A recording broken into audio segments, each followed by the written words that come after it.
Hi friends, എല്ലാവർക്കും സാസ് വേൾഡിൻ്റെ പുതിയൊരു റെസിപ്പിയിലേക്ക് സ്വാഗതം. ഇന്നൊരു അടിപൊളി കട്ട്ലേറ്റിൻ്റെ റെസിപ്പിയുമായിട്ടാണ് ഞാൻ വന്നേക്കുന്നത്. യൂട്യൂബിലെ താരമായ ചക്കക്കുരു കൊണ്ടാണ് ഞാൻ ഈ കട്ട്ലേറ്റ് ഉണ്ടാക്കിയേക്കുന്നത്. നമുക്കിതൊന്ന് മുറിച്ച് നോക്കാം. കണ്ടോ, പുറമെ നല്ല ക്രിസ്പിയും അകത്ത് നല്ല സോഫ്റ്റാണ് കേട്ടത്. നല്ല ടേസ്റ്റിയുമാണ്. ഇതെങ്ങനെയാണ് ഉണ്ടാക്കുന്നതെന്ന് നമുക്ക് നോക്കാം. കട്ട്ലേറ്റ് ഉണ്ടാക്കാനായിട്ട് ഞാനിവിടെ കുറച്ച് ചക്കക്കുരു എടുത്തിട്ടുണ്ട്. ഇനി ഇത് നന്നായിട്ടൊന്ന് കഴുകി ഒരു കുക്കറിലേക്ക് ഇട്ട് അല്പം വെള്ളം ഒഴിച്ച് നമുക്കൊന്ന് വേവിച്ചെടുക്കാം. വേവിച്ചെടുത്ത ചക്കക്കുരുവിൻ്റെ തോലൊക്കെ കളഞ്ഞതിന് ശേഷം ഇത് ചെറുതായിട്ടൊന്ന് മുറിച്ചെടുക്കാം. നമുക്കിത് മിക്സിയിലിട്ടൊന്ന് അരച്ചെടുക്കാനുള്ളതാണ്. ചക്കക്കുരു തോലൊക്കെ കളഞ്ഞ് മിക്സിയിലിട്ട് നന്നായിട്ട് അരച്ചെടുത്തിട്ടുണ്ട്. ഇനി ഇത് നമുക്ക് മാറ്റി വയ്ക്കാം. ഇനി നമുക്ക് കട്ട്ലേറ്റ് ഉണ്ടാക്കാനായിട്ട് കുറച്ച് ബ്രെഡ് ക്രംസ് വേണം. അതിനായി കുറച്ച് ബ്രെഡ് എടുത്ത് കൈകൊണ്ട് പിച്ചി കീറി ഒരു മിക്സിയുടെ ജാറിലേക്ക് ഇട്ട് കൊടുക്കാം. സാധാ ബ്രെഡാണ് കേട്ടോ ഞാനിവിടെ എടുത്തേക്കുന്നത്. ഇനി ഇത് നന്നായിട്ടൊന്ന് പൊടിച്ചെടുക്കാം.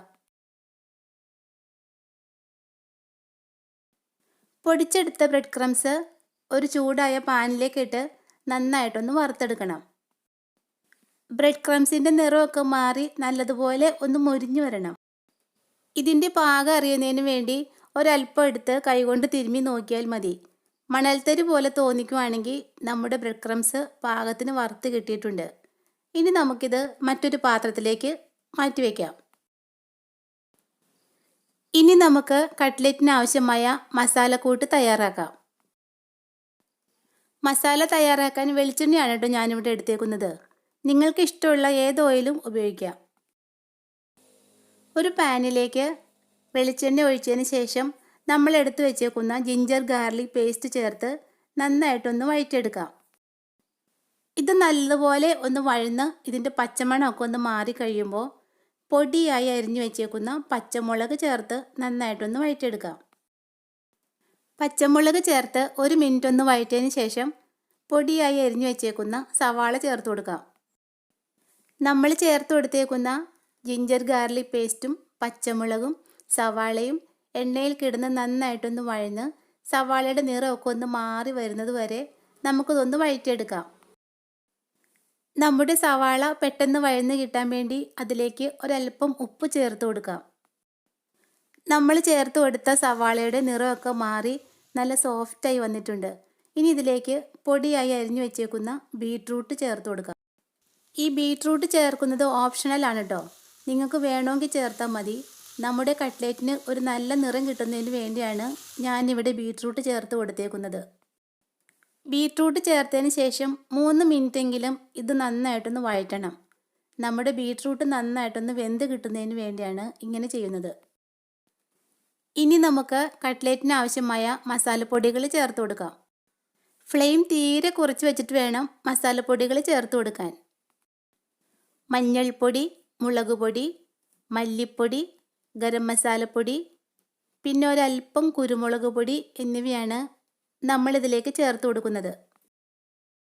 മസാലപ്പൊടികളുടെ പച്ചമണം മാറുന്നത് വരെ നമുക്കിതൊന്ന് വഴറ്റി കൊടുക്കാം. മസാലപ്പൊടികളുടെ പച്ചമണമൊക്കെ ഒന്ന് മാറിയതിന് ശേഷം നമ്മൾ പൊടിയായി അരിഞ്ഞു വെച്ചേക്കുന്ന കറിവേപ്പിലയും മല്ലിയിലയും കൂടി ഇതിലേക്ക് ചേർത്ത് കൊടുക്കാം.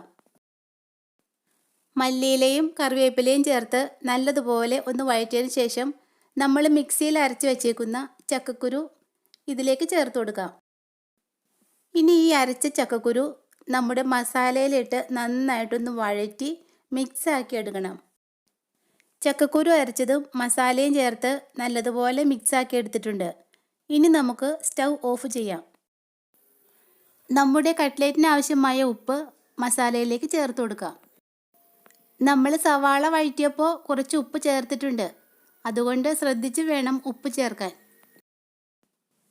ഈ മസാല മിക്സ് തണുത്തതിന് ശേഷം കൈകൊണ്ട് നല്ലതുപോലെ ഒന്നും കൂടി മിക്സാക്കി എടുക്കണം കേട്ടോ. കട്ട്ലേറ്റ് ഉണ്ടാക്കാനായിട്ട് 2 മുട്ടയുടെ വെള്ളയാണ് ഞാനിവിടെ എടുത്തേക്കുന്നത്.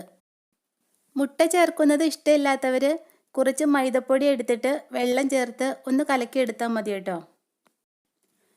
ഇങ്ങനെ ചെയ്താൽ മുട്ടയിൽ നിന്നും മുട്ടവെള്ള വളരെ ഈസി ആയിട്ട് നമുക്ക് വേർതിരിച്ചെടുക്കാൻ പറ്റും.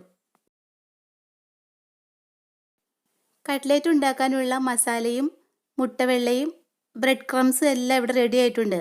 എന്നാൽ പിന്നെ സമയം കളയാൻ നമുക്ക് കട്ട്ലേറ്റ് ഉണ്ടാക്കാം. നന്നായിട്ട് മിക്സ് ചെയ്ത മസാലയിൽ നിന്നും കുറച്ചെടുത്ത് ഉരുട്ടി നമ്മുടെ കൈവെള്ളയിൽ വെച്ചൊന്ന് പരത്തിയെടുക്കാം. നമുക്ക് ഇഷ്ടമുള്ള ഷേപ്പിന് പരത്തിയെടുക്കാം കേട്ടോ. ഞാനിപ്പോൾ ഈ റൗണ്ട് ഷേപ്പിനാണ് പരത്തിയെടുക്കുന്നത്.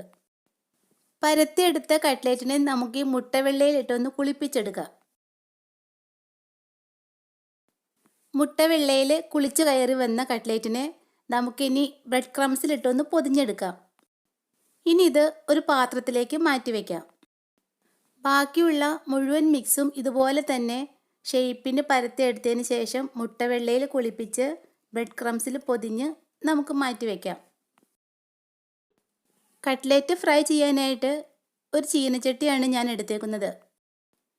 ചട്ടി ചൂടായ ശേഷം അതിലേക്ക് വറുക്കാൻ ആവശ്യമായ എണ്ണ ഒഴിച്ചു കൊടുക്കാം. ഞാനിപ്പോൾ വെളിച്ചെണ്ണയിലാണ് ഇട്ടത് വറുക്കുന്നത്. നിങ്ങൾക്ക് ഇഷ്ടമുള്ള ഏതെണ്ണയും ഉപയോഗിക്കാം. എണ്ണ നല്ലതുപോലെ ചൂടായ ശേഷം നമ്മൾ ആ പരത്തി വെച്ചേക്കുന്ന കട്ട്ലേറ്റ് എണ്ണയിലേക്ക് ഇട്ട് രണ്ട് വശവും നല്ലതുപോലെ ഒന്ന് മൊരിച്ച് വറുത്ത് കോരിയെടുക്കാം. അങ്ങനെ നമ്മുടെ അടിപൊളി ചക്കക്കുരു കട്ട്ലേറ്റ് ഇവിടെ റെഡി ആയിട്ടോ. ചിക്കൻ കട്ട്ലേറ്റ് പോലും തോറ്റു പോകുന്ന തരത്തിലുള്ള അടിപൊളി ടേസ്റ്റാണ് കേട്ടോ ഇതിന്. ചക്കക്കുരു കട്ട്ലേറ്റിൻ്റെ റെസിപ്പി ഇഷ്ടമായെങ്കിൽ ഈ ചാനലൊന്ന് സബ്സ്ക്രൈബ് ചെയ്തേക്കൂട്ടോ.